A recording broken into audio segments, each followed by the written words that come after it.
Welcome to Man Does Tech, where I solve the problems you didn't even know you had. In this video, I will explain how to play Generals Online with friends. First, you'll need to download and install the necessary game client or mod, often a community-made patch. Make sure everyone involved has the exact same version to avoid connection issues. Next, create an account on the specific online platform, which usually takes just a few minutes.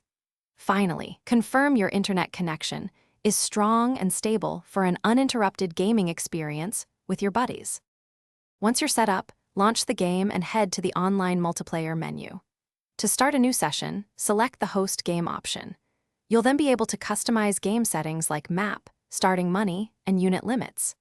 After creating the lobby, share your unique game name or lobby ID with your friends. They can then easily find and join your game by selecting Join Game and inputting those details, getting ready for battle. Effective communication is key to victory when playing Generals with friends. Use the in-game chat for quick messages and warnings, but for more detailed planning, consider using an external voice chat application. This allows for real-time strategic discussions and better coordination of your forces. Work together to combine your armies, defend each other's bases, and execute well-planned attacks. A united front is often the strongest against any adversary.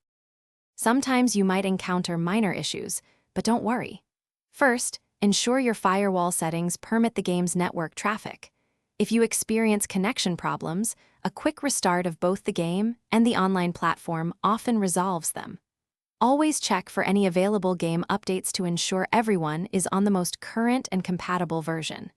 Most importantly, remember to practice good sportsmanship, communicate respectfully, and enjoy the strategic battles with your friends.